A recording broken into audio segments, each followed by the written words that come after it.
Amanda Cadabra and the Rise of Sunken Madley by Holly Bell. Read by Holly Bell. Chapter 1. Into the Globe. It will all be over very quickly, one way or another, said Aunt Amelia. She stared intently into the glass sphere on the round, lace-covered table. Very quickly? Asked Amanda Cadabra, pushing back her mouse-brown hair and glancing up from following the goldfish. Unlike her aunt, it was pretty much all the ball ever showed her. An hour only, perhaps. And the villagers? Everyone will see it. If the magical world is supposed to be so secret, and the entire Flamgoyne witch clan descends upon Sunken Madley with fire, brimstone and hurricane, that is going to raise more than a few eyebrows on a whole lot of normals, assuming that any survive. Amelia frowned into the globe. The village will empty. Amanda looked at her in wonderment. How come? Her aunt shook her head. That is not shown to me. The glass is clouding. I'm sorry, Amy, that's all. I'll have an hour to somehow repel them, without striking a single blow, but the village will empty, yes. And I will have to defend it alone. But no, you said I'd have help. That's what it showed. So just me and my helpers, whoever they will be. Amanda pondered doubtfully. Interjected Tempest in a marked manner. Principal among whom will be Tempest, of course, she added for the benefit of the thick grey ball of Grumpy Cat, curled up in the most comfortable chair in the room. Amanda's familiar preened himself. Not that I'm getting involved, he thought. This is a test for my human. But I'll lend a paw if absolutely necessary. Dear me, the very idea is exhausting. How tiring this species is. He shut his eyes and went to sleep. She stood, feet planted apart, wand pointing at the ground, ready. Tempest sat by her side. How? She wondered. I'm just a furniture restorer. I have asthma and an annoying cat. I should be in my workshop, polishing Mrs. Kemp's aunt's commode. How in the world did I come to this? It was a recurring dream, but the situation was imminent, and the question was both real and pressing. The answer might have been said, and was by Granny, to be that Amanda had brought it on herself.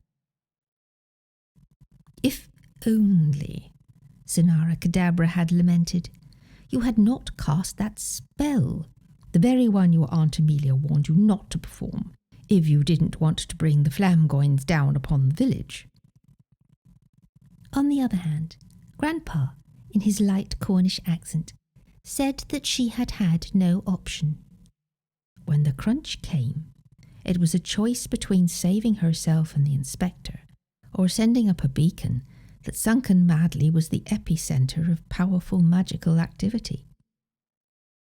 Former Chief Inspector Hogarth of the Devon and Cornwall Police saw it another way, an opportunity to solve a cold case that was over 30 years old.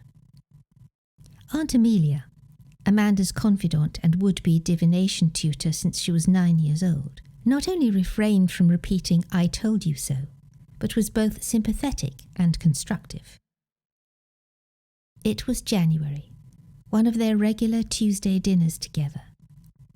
Leaving the tea brewing in the kitchen, Amelia Redding, in deep red velvet splendour, sailed into her sitting room, her long dress wafting behind her, and seated herself. Let's see if the crystal will tell us more about the help that will come to you.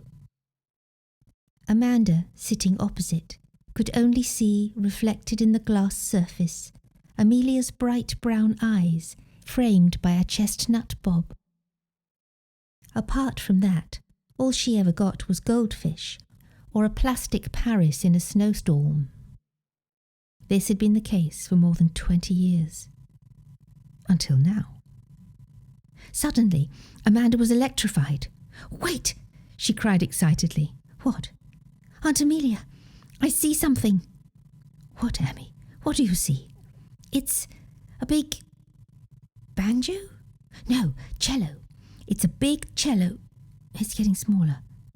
A violin?" "No." Ugh. Her enthusiasm deadened. Amanda looked at Amelia questioningly. "Viola?" Her aunt chuckled. "Ah, well, that does happen in divination if you ask the same question twice or more. You get a joke or gibberish. At least this wasn't the latter." "The message is the same as the one I got from our conversation about having helped to defend the village. Find Viola. Except it's not Viola, it's Viola. It shows you're on the right track. And what a breakthrough for your divination, sweetie." Amanda was cheered. "You're right, Aunt, on both counts. OK, so what do we know about Viola? She was a friend of Granny's. They met during the war. She was living here back then, and told Granny, or Juliet as you called her in your story, that she and Grandpa, Romeo, could have a peaceful life here. Yes? There wasn't any more than that, was there?" "I'm afraid not." "So at least the crystal ball confirms that this Viola is still alive. Unless... she's not a ghost, is she?" "Was the cello, Viola, clear or transparent?" "Perfectly clear," answered Amanda. "Alive then, I'd say." "She must be old then." "I've thought of 3 people that she could be. Ah, the tea must be brewed by now. Shall I go and get it?" "Oh, use magic to bring it in. It's perfectly all right here," Amelia assured her. "I've got this place as psychically secure as Fort Knox." Amanda pulled a certain IKEA pencil out of her orange woolen jacket pocket, flipped up the end, and extracted a tiny slim wooden shaft topped with a citrine. She leaned across so that she could see into the kitchen, pointed the wand, and said, "Erival."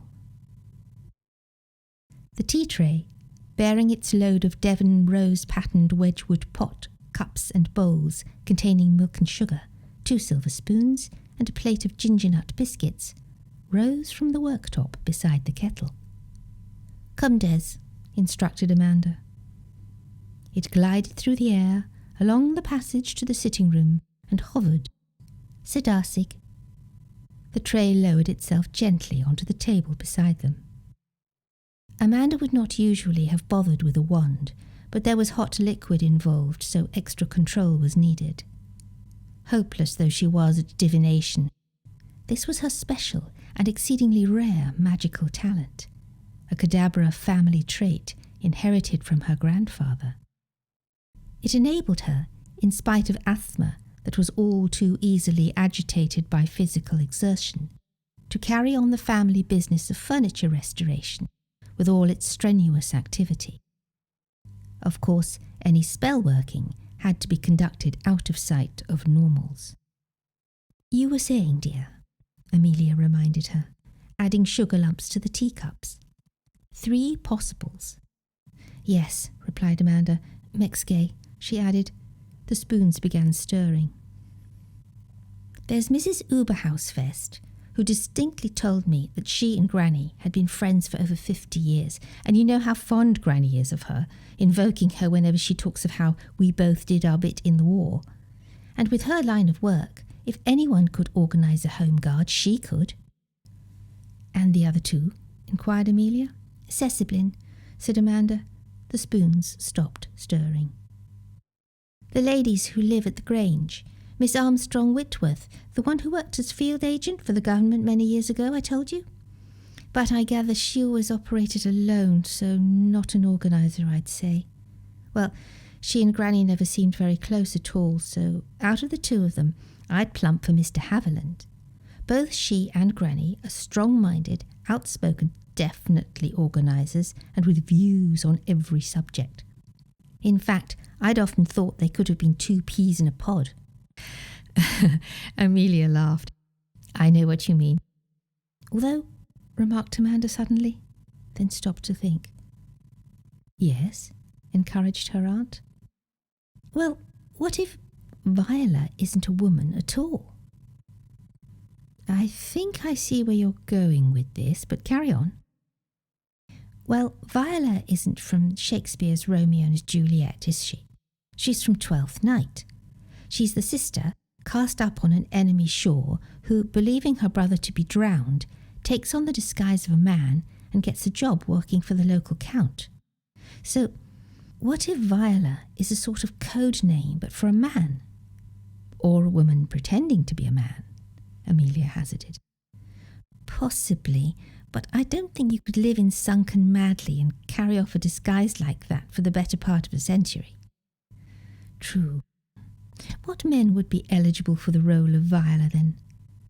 Well, old Mr. Jackson, but he retired to Eastbourne to live with his son, so I don't think it'd be him. Someone at Pipkin Acres residential home, suggested Amelia. Possibly, but, well, what about Moffat, the Grange lady's butler? He's far more than the butler, Amanda pointed out. He's pretty much run the house and estate for them all these years, and no one knows how old he is.